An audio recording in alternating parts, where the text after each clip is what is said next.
आप लड़ रहे हैं? देखिए, आप एक पत्रकार की दृष्टि से देख रही हैं। मैं ऐसा मानता हूं कि चुनाव का और चुनाव के परिणामों का दो दृष्टि से बहुत महत्व है। जो भी सरकार चुनकर आए उसको देश के हर हिस्से से समर्थन प्राप्त हो और सरकार स्थिर और पूर्ण बहुमत की हो, क्योंकि सरकारें अंततोगत्वा संकल्प पत्र या घोषणा पत्र के आधार पर चुनकर आती है। तो पॉलिटिकल पार्टी जो चुनाव में जा रही है या पॉलिटिकल पार्टीज का ग्रुप जो चुनाव में जा रहा है, उसका घोषणा पत्र पर ज्यादा से ज्यादा कॉन्स्टिट्यूएंसी से जन समर्थन किसी भी सरकार को काम करने का विश्वास देता है। और स्थिरता न केवल देश, दुनिया भर में हमारे देश की 130 करोड़ की जनता की जो इच्छा है इसकी व्याख्या करती है। तो मैं मानता हूं हमारे 400 पार के नारे को विपक्ष ने हमेशा की तरह एक शॉर्ट साइट, उनकी जो बहुत कम दूर की दृष्टि होती है, इससे देखकर इसको पॉलिटिसाइज करने का प्रयास किया है। मगर मैं निश्चित रूप से मानता हूं स्थिर सरकारें देश को ताकत देती है, स्थिर सरकारें निर्णायक कदम उठाने में सहायक होती है, स्थिर सरकारें गरीबों को कल्याण करने में सहायक होती है, स्थिर सरकारें आतंकवाद, नक्सलवाद जैसे इंटरनल सिक्योरिटी के खतरों को कुचल देने के लिए मददरूप होती है, और स्थिर सरकारें देश के एजेंडे को और देश की स्थिति को दुनिया में बदलने में भी बहुत सहायक होती है। वो जो 400 पार का जो नारा था उसको आप मिस इंटरप्रेट कीजिए, कुछ भी कहिए, पर ऑपोजिशन ने तो कहा था कि आप रिजर्वेशन हटाने के लिए कर रहे हैं, आप मुसलमानों के हक को छीनने की बात कर रहे हैं, उनका जो रिजर्वेशन है उसे हटाने के लिए कर रहे हैं। ये बात ग्राउंड लेवल तक जा चुकी थी। तो चौथे राउंड तक आप क्या कहेंगे कि क्या ये अगर आप कह रहे हैं कि निर्णायक जो कदम है उसके लिए था, not for taking out reservation? देखिए, इसमें मैं आपको इतना ही बता सकता हूं कि जब विपक्ष इतनी ओछी राजनीति करता है तो हम तो रिसीविंग एंड पर हैं। मगर हमने देश की जनता के सामने बहुत अच्छे तरीके से स्पष्ट किया है कि अगर हमारा उद्देश्य आरक्षण हटाना होता तो 10 साल से हमारे पास बहुमत था, इस देश की जनता ने ही दिया था, हमने तो वो नहीं किया। तक मुसलमानों के हम हूं कि धर्म के आधार पर इस देश में आरक्षण नहीं होना चाहिए, ये संविधान की स्कीम नहीं है, संविधान इससे सहमत नहीं है, और भारतीय जनता पार्टी धर्म के आधार पर आरक्षण नहीं होने देगी। आपने कहा कि 400 का जो टारगेट था वो आतंक और नक्सलवाद जैसे को कुचलने के लिए, ऐसे रीजंस के लिए था, लेकिन हेमंता जी ने कहा कि 400 पार का नारा जो है मथुरा में कृष्ण जन्मभूमि, काशी में ज्ञानवापी हटाकर विश्वनाथ मंदिर और पीओके को पूर्ण तरह भारत के साथ जोड़ने के लिए, इसलिए 400 का नारा। देखिए, पीओ को, पाक ऑक्यूपाई कश्मीर का जहां तक सवाल है, ये केवल भारतीय जनता पार्टी नहीं, देश की संसद का कमिटमेंट है कि पाक ऑक्यूपाई कश्मीर भारत का हिस्सा है और इस पर हमारा अधिकार है, इसको कोई झुठला नहीं सकता। ये आज जो फारूक अब्दुल्ला जी और कांग्रेस के नेता कह रहे हैं कि पाकिस्तान के पास एटम बम है तो उनको सम्मान करिए, पाक ऑक्यूपाई कश्मीर का डिमांड न करिए। मैं उनको पूछना चाहता हूं कि 130 करोड़ की आबादी वाला, जनसंख्या वाला एटॉमिक पावर भारत, ये महान देश क्या किसी से डरकर अपने अधिकार जाने देगा? किस प्रकार की सोच है? और राहुल बाबा ने देश की जनता के सामने एक्सप्लेन करना चाहिए इनके अलायंस के नेता और इनकी पार्टी के नेता क्या कहना चाहते हैं। पाकिस्तान का सम्मान करो मतलब क्या? पाक ऑक्यूपाई कश्मीर जाने दे? वो कभी नहीं हो सकता। मैं पूर्णतया इस बात पर भारतीय जनता पार्टी का मत रखता हूं कि भारतीय जनता पार्टी मानती है कि पाक ऑक्यूपाई कश्मीर हमारा है और हमें ही मिलना चाहिए, और वो नहीं आता है तब तक हम सबका दायित्व अधूरा है। पर कोई प्रोएक्टिव कदम आज तक लिया नहीं है देखिए, सरकार आपके ने। इंटरव्यू में बताकर प्रोएक्टिव कदम नहीं उठाए जाते।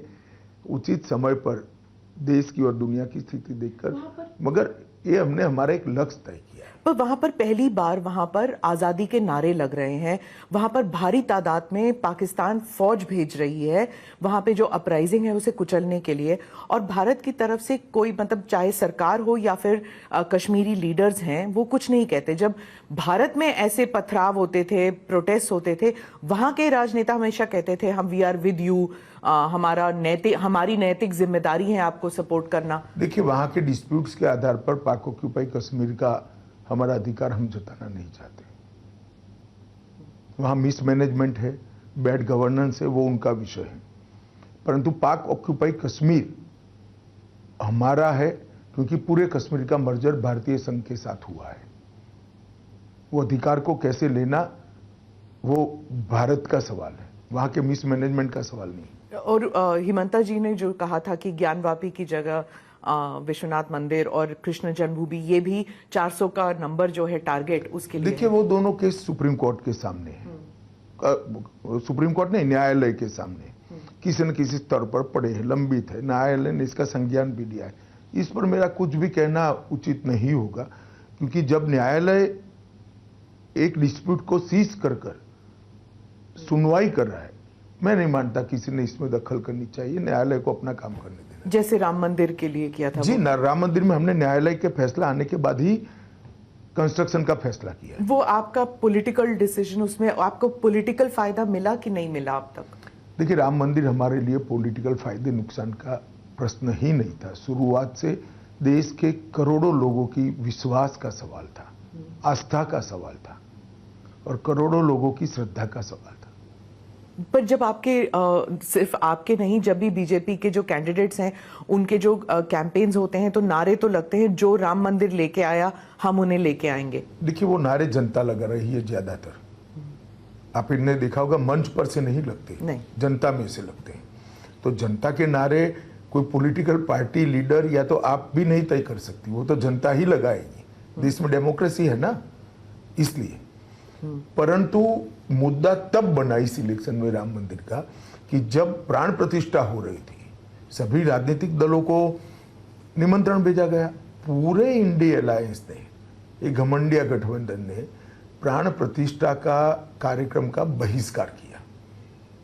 और मेरा स्पष्ट आरोप है, जिसका जवाब उन लोग देते नहीं, कि उन्होंने अपनी माइनॉरिटी वोट बैंक के डर से वहां जाना मुनासिब नहीं समझा।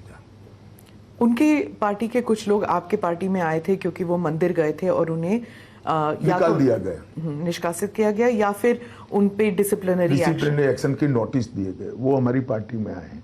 मगर मेरा एक ही मुद्दा है कि ईद के दिन आपको मुस्लिम भाइयों के साथ ईद मनाने में कोई झिझक नहीं है। आप मुस्लिम नहीं हो तो भी, मगर हिंदू होते हुए राम मंदिर की प्राण प्रतिष्ठा में नहीं जाते, क्योंकि मुस्लिम वोट बैंक आपसे नाराज हो जाएगी। किस तरह की पॉलिटिक्स है? आप अपनी खुद की आइडेंटिटी के साथ छल कर रहे हैं।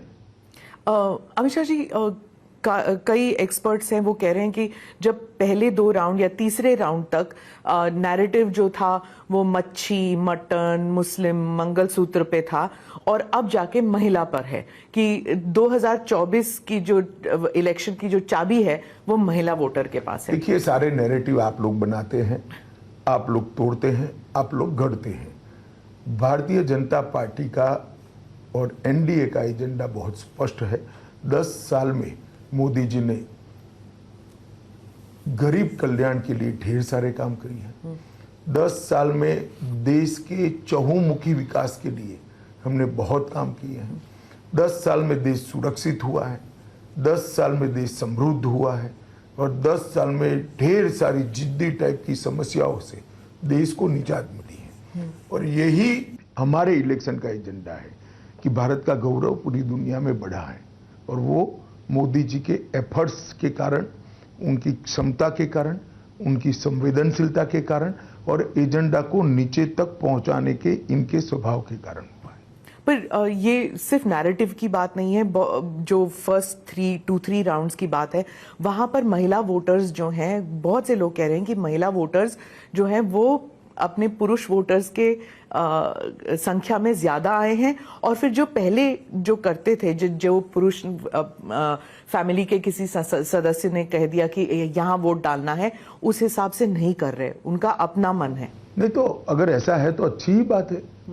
देश की माताओं बहनों ने अपनी इच्छा के अनुसार वोट देना ही चाहिए। क्या आपके कोई ऐसे पॉलिसीज हैं कि लाभार्थी जो है वो महिलाएं हैं, इसलिए? लाभार्थी छोड़िए ना स्मिता जी, आज तो आप मुझे बैठकर सवाल कर रही हैं, कल हो सकता है आप संसद में बैठकर सरकार को सवाल पूछे या विपक्ष को सवाल पूछे, क्योंकि 33% रिजर्वेशन इतने सालों से और किसी ने नहीं किया।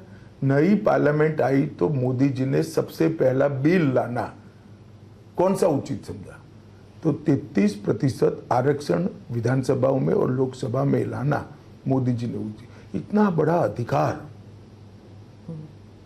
मोदी जी ने इतने सालों के बाद देने का काम किया। पर हम ये इंटरव्यू बंगाल में कर रहे हैं, यहीं पे संदेश खाली का इंसिडेंट हुआ था, और यहाँ पे मुख्यमंत्री जो हैं वो महिलाएं हैं, उन्होंने कहा कि जो संदेश खाली का इंसिडेंट था वो बीजेपी का षड्यंत्र था, उनसे रचा गया ये खेल था। देखिए, मैं कई बार बता चुका हूँ, ममता बनर्जी जी ने अपनी कार्यशैली डेवलप की है। पहले अत्याचार कराइए, जब अत्याचार करिए और होने दीजिए, और अत्याचार से जब लोग परेशान हो जाते हैं, उसको उजागर करते हैं, सार्वजनिक करते हैं, तो वो छिपाने के लिए फिर से अत्याचार करिए। संदेश खाली इसका क्लासिक एग्जाम्पल है। एक महिला मुख्यमंत्री के नाक के नीचे धर्म के आधार पर ढेर सारे महिलाओं के साथ दुष्कर्म होता है और वो चुप बैठी है। हाईकोर्ट को इंटरवीन करना पड़ता है दोषियों को पकड़ने के लिए, उसके बाद भी जांच ठीक से नहीं होती है तो सीबीआई को हाईकोर्ट देती है। उनको शर्म आनी चाहिए। विपक्ष कहता है कि जहां आप संदेश खाली का इंसिडेंट उठाते हैं, आपका ही जो अलायंस कर्नाटका में है, वहां पे भी औरतों पर अत्याचार हुआ था। प्रज्वल रेवन्ना का केस बता रही हूं मैं, वहां पर आपने उन्हें बाहर जाने दिया। प्रज्वल, देखिए, आप कर्नाटक से ही आती, वहां सरकार किसकी है? कांग्रेस की। उनको अरेस्ट करने की जिम्मेदारी किसकी है? कांग्रेस की। मेरा बहुत स्पष्ट मत है कि कांग्रेस के डेप्यूटी सीएम वोकलिगा जाति से आते हैं, डीके शिव कुमार। उन्होंने वोकलिगा वोट बैंक बेल्ट का वोटिंग होने तक इनको हाथ नहीं लगाया और अपनी वोकलिगा वोट बैंक को प्रोटेक्ट करने के लिए उनको जाने दिया है।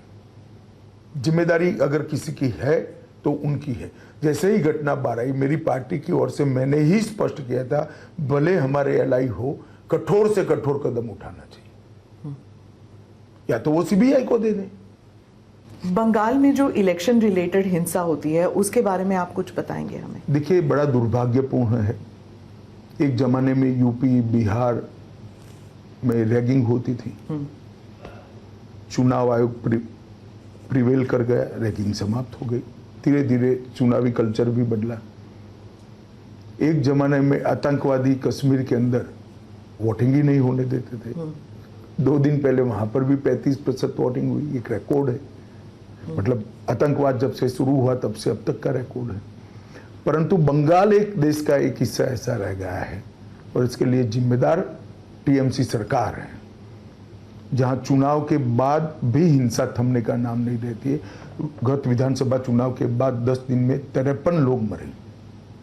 चुनाव की बाद चुनावी हिंसा छोड़ दीजिए, पर यहां हाईकोर्ट ने ऑर्डर करना पड़ेगा। आप व्हाट्सएप पे पर्चा डाल रहे हो, जब पार्टी की एक्सपेंशन की एक्सरसाइज चलती है, नीचे कोई दूसरी पार्टी के कार्यकर्ता बनते हैं तो उनको लटका दिया जाता है। कोई टीएमसी छोड़कर यहां आएगा तो उसको फांसी चढ़ा देते हैं और कहते हैं आत्महत्या कर दी। मैंने ऐसा दृश्य कहीं नहीं देखा। एक जमाने में केरल में भी हिंसा होती थी, परंतु केरल की हिंसा मारपीट वाली होती थी। तो गरीब लोगों को आप फांसी पे लटका दोगे, जिंदा जला दोगे। कई सारी ऐसी घटनाएं हैं। मैं तो आपकी चैनल से दरख्वास्त करूंगा कि ऐसे दृश्य ढूंढ लीजिए फांसी चढ़ने वाले और जिंदा जलने वाला एक आदमी अपना वीडियो कर कर अपील करता है, मैं तो अब जलकर मरने वाला हूं, आप इस शासन को बदलिए। पर इलेक्शन कमीशन ने 7 फेजेस में चुनाव किए थे, सेंट्रल फोर्सेस इतने भेजे गए हैं, फिर भी हो रहा है ये। देखिए, इस बार पहली बार चुनाव के दौरान हिंसा नहीं हो रही, मगर गत चुनाव में भी चुनाव के दरमियान कम हिंसा हुई। जीतने के बाद ममता जी ने हिंसा का तांडव खेला और कही हमारी तो शपथ ही नहीं हुई। तो वैक्यूम पीरियड जो है उसका वो उपयोग करती हैं। मैं मानता हूं वैक्यूम पीरियड में भी इलेक्शन कमीशन ने सुरक्षा की चिंता करनी चाहिए, क्योंकि शपथ के बाद तो उनकी कॉन्स्टिट्यूशनल रिस्पॉन्सिबिलिटी होती है। जब तक वैक्यूम पीरियड है इसकी चिंता करनी चाहिए। ममता बनर्जी जो हैं वो हर एक रैली में कहती हैं कि सीए का फॉर्म मत साइन कीजिए, आपको नागरिकता नहीं मिलेगी, और आप कहते हैं कि डरना नहीं चाहिए। सत्य देखिए, आज ही मैं आपको एडवांस में समाचार दे रहा हूं, दिल्ली में प्रथम 300 लोगों को नागरिकता मिलने जा रही है। सीए देश का कानून है स्मिता जी, और इसको इस तरह से झुठलाया नहीं जा सकता। जो हिंदू, सिख, बौद्ध, जैन, क्रिश्चियन भारत, पाकिस्तान, बांग्लादेश और अफगानिस्तान से आए, वो सारे लोग 2014 के पहले जो शरणार्थी बनकर आए, उनका अधिकार है, डॉक्यूमेंट हो न हो उनको नागरिकता मिलेगी। आपने कहा कि अगर बंगाल में बीजेपी को 30 से ज्यादा सीट मिलती है, 30 या उससे ज्यादा सीट मिलती है, तो ममता बनर्जी की सरकार नहीं रहेगी। ऐसे कैसे? उनकी खुद की सरकार में उनकी कार्यपद्धति और भतीजे को तवज्जो देने के कारण ढेर सारा असंतोष हम देख रहे हैं, और जनता का जनादेश अपने आप में बहुत महत्वपूर्ण चीज होती है। एक बार जनता का जनादेश कंप्लीटली इनके खिलाफ जाएगा, बंगाल के अंदर निश्चित रूप से हमें कुछ करने की ही जरूरत नहीं पड़ेगी। 18 सीट में पोलिंग हो चुकी है इस राज्य में, कितनी सीट आप कहते हैं? मैं अभी भी मेरी बात पर कायम हूं, हम 24 से 30 सीट जीतेंगे, और निश्चित रूप से बंगाल की जनता इस बार बहुमत सीट नरेंद्र मोदी जी को देने जा रही है। क्या यही कारण है कि ममता बनर्जी जो है वो इंडिया अलायंस पार्टनर्स के राज्यों में जाके प्रचार बिल्कुल नहीं कर रही? हालांकि इंडिया नाम ही शायद उन्होंने दिया था, वो एटलीस्ट वो क्लेम करती हैं, पर उन्होंने कोई प्रचार नहीं किया, वो सिंगल फोकस इसी राज्य में रुकी हुई हैं। शायद उनका प्रचार का बाकी राज्यों में डिमांड भी नहीं होगा, और उनको लगता है कि यहाँ अपना घर बचाना बहुत जरूरी है। दोनों चीजें हैं। उड़ीसा में भी नहीं गई हैं। उनका संबंध जो है नवीन बाबू के साथ थोड़ा सा खट्टा मीठा रहा है इन द पास्ट। ओडिशा आप जा रहे हैं, वहां का आप बताइए कि वहां चल क्या रहा था, क्योंकि नवीन बाबू जो हैं वो अपना प्रीवियस रिकॉर्ड तोड़ना चाहते हैं, साइमल्टेनियस इलेक्शंस हो रहे हैं वहां पर, तो बीजेपी का क्या वहां पे क्या रणनीति है? देखिए स्मिता जी, एक बात समझ लीजिए, ये बात को नवीन बाबू ने भी स्वीकार करना चाहिए कि उड़ीसा देश के बाकी हिस्सों की कंपैरिजन में इतना विकसित नहीं हुआ जितना बाकी के स्थिर सड़कों वाले विकास हुआ है। महाराष्ट्र हो, मध्य प्रदेश हो, छत्तीसगढ़ हो, उत्तर प्रदेश हो, हिमाचल हो, वहां इतना विकास नहीं हुआ है। पर 15 साल तो स्थिर सरकार थी वहां पे, फिर भी नहीं हुआ, इसलिए जनता बदलाव चाहती। एक दूसरा, मैं मानता हूं कि उड़ीसा के प्राइड का मुद्दा भी बहुत महत्वपूर्ण हुआ है। लोगों को कहीं ना कहीं लगता है कि नवीन बाबू के पीछे से सरकार कोई और चला रहा है। उड़िया भाषा, उड़िया कल्चर और उड़िया साहित्य और कला, इसके प्राइड का इश्यू बहुत बड़ा हुआ है। और जिस प्रकार से प्रशासन ने राम जन्मभूमि के प्राण प्रतिष्ठा में सरकार का उपयोग कर लोक उत्सव में लोगों की हिस्सेदारी रोकने के लिए प्रयास किया, इससे भी लोग बहुत खफा है, नाराज है। उड़िया प्राइड की बात कर रहे हैं तो वो कहते हैं कि आपकी पार्टी में कोई चेहरा नहीं है जो नवीन पटनायक के मुकाबले कोई चीफ मिनिस्टर कैंडिडेट बन सके। चले, जनता जब मन बना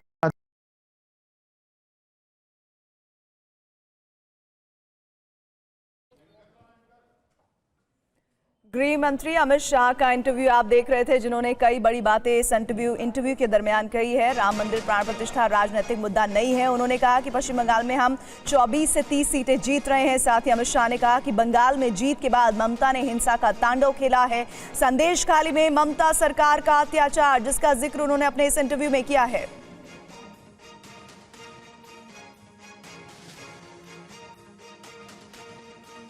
पीओ को पाक ऑक्यूपाई कश्मीर का जहां तक सवाल है, ये केवल भारतीय जनता पार्टी नहीं, देश की संसद का कमिटमेंट है कि पाक ऑक्यूपाई कश्मीर भारत का हिस्सा है और इस पर हमारा अधिकार है। इसको कोई झुठला नहीं सकता। ये आज जो फारूक अब्दुल्ला जी और कांग्रेस के नेता कह रहे हैं कि पाकिस्तान के पास एटम बम है, तो उनको सम्मान करिए, पाक ऑक्यूपाई कश्मीर का डिमांड न करिए। मैं उनको पूछना चाहता हूं कि 130 करोड़ की आबादी वाला, जनसंख्या वाला एटॉमिक पावर भारत, ये महान देश क्या किसी से डरकर अपने अधिकार जाने देगा? किस प्रकार की सोच है? और राहुल बाबा ने देश की जनता के सामने एक्सप्लेन करना चाहिए, इनके अलायंस के नेता और इनकी पार्टी के नेता क्या कहना चाहते हैं। जिस इश्यू में फंसे, इससे निपटारा लाने दीजिए, काहे को ये सब में उलझाती है। पर वो है ना 20 दिन और बाहर हैं। उन्होंने कहा है कि अगर इश्यू अभी तो चल रहा है ना, देखिए कितना चलता है। वो कैंपेन में तो कह रहे हैं कि अगर झाड़ू पे वोट लगेगा तो उन्हें जेल जाने की जरूरत नहीं होगी। देखिए, तो मैं तो मानता हूं कि सुप्रीम कोर्ट का स्पष्ट रूप से कंटेम्प्ट है। इनका कहने का मतलब है जो विजयी होता है, सुप्रीम कोर्ट उनको दोषी होने के बावजूद भी जेल नहीं भेजती। अब जिन जज साहबों ने उनको जमानत दी है, उनको ये सोचना है कि उनके जजमेंट का क्या उपयोग या दुरुपयोग हो रहा है। आप उस जजमेंट के बारे में क्या कहेंगे? इंटरिम बेल, देखिए, सुप्रीम कोर्ट को अधिकार है न्याय की व्याख्या करने का, पर पहली बार हो रहा है कि मगर मैं मानता हूं ये रूटीन और नॉर्मल प्रकार का जुडिशियल जजमेंट नहीं है। काफी लोग देश में मानते हैं कि स्पेशल ट्रीटमेंट दिया गया है। केजरीवाल जी कह रहे हैं कि आप लोगों ने इतने कैमरा लगाए हुए थे, पीएमओ तक में कैमरा का एक फीड जा रहा था, वो सब देख रहे थे कि ये केजरीवाल जी टूटते हैं कि नहीं, और वो कह रहे हैं कि मैं टूटा नहीं हूं और वो बीजेपी मेरे से इतना डरती है। कैमरा लगाए हैं तिहाड़ में। तिहाड़ उनके पास है, हमारे पास नहीं है। ये कंटिन्यूअसली झूठ बोलते हैं। जेल प्रशासन दिल्ली सरकार के हाथ में, केजरीवाल जी के हाथ में, गृह मंत्रालय के हाथ में नहीं है। पर वो मतलब दिन में कम से कम 3 बयान आते हैं केजरीवाल जी से, और उन्होंने इंडिया अलायंस का नैरेटिव कब्जा कर लिया, क्योंकि वो कहते हैं पहले कि प्रधानमंत्री फुल टर्म नहीं रहेंगे तो मोदी की गारंटी नहीं, वो अमित शाह जी की गारंटी बन जाएगी, क्योंकि कमान आप संभालेंगे। चलिए, आप इतने सीरियसली ले रहे हैं, वो सिर्फ 22 सीट लड़ रहे हैं देश में। इतना सीरियसली मत लीजिए, सिर्फ 22 सीट लड़ रहे हैं और वो गारंटी दे रहे पूरे देश का मैं बिजली का बिल माफ कर दूंगा। अरे भैया, तुम 22 ही सीट लड़ रहे, तेरी सरकार कहां से बनेगी?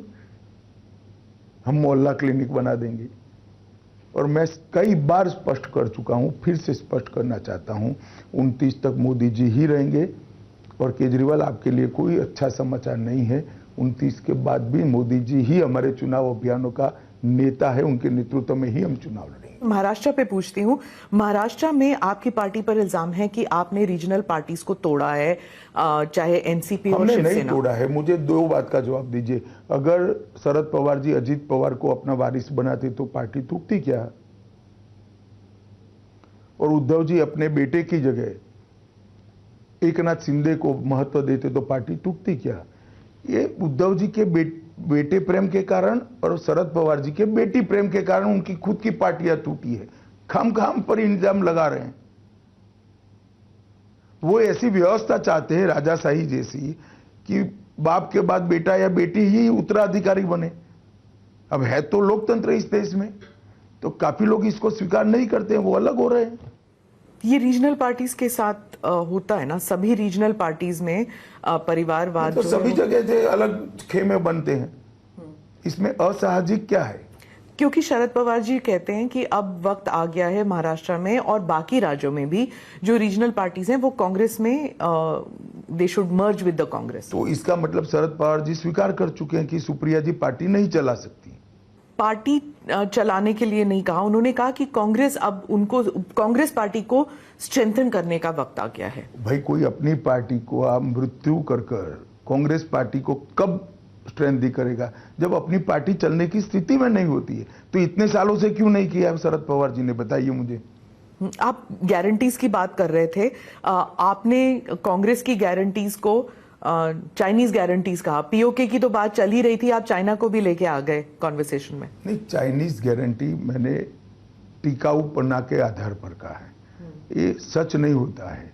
मैं बताता हूं, मैं अभी तेलंगाना गया था, वहां की महिलाएं राह देख रही हैं कि हमारा 12,000 रुपया कब आएगा। वहां के किसान 2 लाख के कर्ज माफी की राह देख रहे हैं। वहां की बच्चियां स्कूटी की राह देख रही हैं, जो रेवंत रेड्डी ने प्रॉमिस किया ना राहुल जी ने किया था, उनकी गारंटी थी। अब ढूंढ रहे हैं राहुल जी को। वो तो दक्षिण में चुनाव खत्म हो गए, राहुल जी अब उत्तर में आ गए। उत्तर में आ गए, मगर दक्षिण में था तब भी तो वो जाते थे। तो इसलिए मैं कहता हूं ये गारंटी का कोई मतलब नहीं है। ये चुनाव तक बोलते हैं फिर भूल जाते हैं। दक्षिण में आपने कहा था कि सिंगल लार्जेस्ट पार्टी उभर के आएगी बीजेपी, और विपक्ष कहता है दक्षिण में बीजेपी साफ और उत्तर में हाफ। देखिए, मैं अपने बयान पर कायम हूं। कर्नाटक, तेलंगाना, आंध्र प्रदेश, केरल और तमिलनाडु, ये 5 राज्य मिलकर जितनी सीटें हैं, इसमें भारतीय जनता पार्टी सबसे बड़ा दल बनकर बाहर आएगा इस चुनाव में। उत्तर प्रदेश में अब प्रचार इट हैज पिक्ड अप, आप वहां पर कितनी सीट कहते हैं अपने आप? हम सीटों में बढ़ोतरी करेंगे हमारी। कितने? वो अभी कह नहीं सकते, 3 चरण बाकी है, परंतु लास्ट गत चुनाव में हमें 65 सीटें मिली थी, हम इससे और आगे जाएंगे। अब रायबरेली में आपने प्रचार किया, वहां पर आपने कहा कि जो सोनिया गांधी हैं उन्होंने अपना एमपी लेड फंड्स जो हैं वो सिर्फ माइनॉरिटी किया है। अगर किया तो फिर उसमें क्या बुराई है? आपके वाक्य को ही मैं एलोबरेट कर, सिर्फ माइनॉरिटी पर आपत्ति है, बाकी के वोटर आपके नहीं है क्या? टेकन फॉर ग्रांटेड ले रहे हैं आप? इतना ही छोटा सा सवाल है। वहां पर जो आपका कैंडिडेट है उसका स्टेचर गांधी फैमिली के मुकाबले थोड़ा कम नहीं है क्या? आप एक किसी और कैंडिडेट को वहां पर? देखिए, मैं 9 साल का था, 9 साल का था तब नारे लगाता था इमरजेंसी के खिलाफ। थोड़ा बड़ा हुआ, हम आसाम के नरसंहार के लिए नारे लगाते थे। आसाम की गलियां सुनिए, इंदिरा गांधी खूनी है। स्ट्रेचर देश की जनता बनाती है, कहीं जन्म लेने से नहीं बनता है स्मिता जी। हम सब सामान्य परिवार से जन्म लिए हैं, हमने जनता ने बड़ा किया है। तो लोकतंत्र का मतलब क्या है? और मेरी बात याद रखिए, आप जो कहते हैं कि जिनका स्ट्रेचर कम है, वो दिनेश प्रताप सिंह राहुल गांधी के सामने चुनाव जीत कर आए। वहां पर प्रियंका गांधी जब कैंपेन कर रही है, वो भी इमोशनल अपील कर रही हैं कि जब मैं छोटी थी तब मैं अपने पिताजी को लेके आई थी, जब उनकी मृत्यु हुई थी, उनको मारा गया था। ही वॉज इन पीसेस, उन्होंने ये कहा। उन्होंने अपनी दादी का जिक्र किया कि हमारे परिवार ने भी खून बहाया है इस देश के लिए। तो हम पे क्या इल्जाम लगाते हैं आप? हमको क्या सिखाते हैं देशभक्ति? नहीं, हम नहीं सिखाते उनको। सिखाया तो उनको जाता है जो सीख सकते हैं, हम कहाँ सिखाते हैं भाई? हमारा कोई ऐसा गुरु नहीं है कि वो देशभक्त नहीं है, हम अकेले देशभक्त हैं। सबने अपने देश के लिए काम करना चाहिए। वो ये भी कहती हैं कि मुझे कहा जाता है कि मेरा परिवार यहाँ आता नहीं है रायबरेली में, यहाँ पे तो मैं आती हूँ। गृह मंत्री को कैसे पता कि मैं यहाँ आती हूँ कि नहीं आती हूँ? क्योंकि आपने कहा था सार्वजनिक है भाई, आपके ही लोग बता देते हैं, एनआई वाले ही बता देते हैं। मत बताइए आप, अगर उनको आपत्ति है तो मुझे कैसे पता चला हो? गांधी परिवार जो है वो अमेठी में नहीं लड़ा, रायबरेली में लड़ रहा है, इसे आप कैसे देखते हैं? देखिए, कोई भी चुनाव तो कहीं पर से लड़ सकता है, मगर राहुल गांधी जी ने वायनाड से वोटिंग के पहले कह देना चाहिए था कि मैं 2 जगह से लड़ने वाला हूं। ये हाइड करना मेरे हिसाब से ठीक नहीं है लोकतांत्रिक दृष्टि से। वो भी वो कर सकते हैं। परंतु मुझे ठीक नहीं लगता। पर वायनाड की जनता को कहना चाहिए कि मैं 2 जगह से लड़ने वाला हूं, आप आपका फैसला करिएगा, इसमें क्या आपत्ति हो सकती। वायनाड का चुनाव पैक होने के बाद जब पोस्ट पोल सर्वे की जानकारी में खतरा दिखता है और फिर आप रायबरेली आते हो, तो मैं मानता हूं वायनाड के मतदाताओं के साथ अच्छा नहीं है। राहुल गांधी से आपने 5 सवाल पूछे थे, क्या उम्मीद है कि वो जवाब देंगे? अब वो बड़े लोग हैं भाई, मुझे मालूम नहीं है, मगर मैंने सार्वजनिक रूप से पूछा है, मुझे लगता है उनको जवाब देना चाहिए। आप उन्हें बड़े लोग कहते हैं, उन्होंने तो कहा कि हम डिबेट करना चाहते हैं, लेकिन बीजेपी समझती है कि प्रधानमंत्री, गृह मंत्री सब बहुत बड़े लोग हैं, वो डिबेट नहीं करेंगे गांधी परिवार के किसी भी। मैं तो आपके साथ डिबेट ही कर रहा हूं, मैंने उनको आपके साथ बैठकर ऐसे डिबेट करते हुए नहीं देखा है। उन्होंने इंटरव्यू दिए नहीं है इस बार, कोई मीडिया प्लानिंग उनका अलग देखते हैं आप? नहीं, मैं नहीं इतना एनालिसिस करता, मैं मेरी पार्टी की चिंता करता हूँ। उन्होंने कई जगह कहा है कि जो इंडिया में जो पद्धति है, चाहे अग्निवीर स्कीम हो या फिर आईआईटी वगैरह, उसमें क्या हो, उन्होंने जाति के बारे में कहा है कि जो अपर कास्ट के आईएएस ऑफिसर्स वगैरह हैं वो जो पेपर बनाते हैं उसकी वजह से जो ओबीसी या फिर दलित परिवार के बच्चे हैं वो नहीं वो आंसर्स दे सकते उसके। स्मिता जी, इनको कुछ जमीनी हकीकत मालूम नहीं है, चाहे स्टेट का कैडर हो चाहे ऑल इंडिया कैडर हो, सबके लिए रिजर्वेशन है।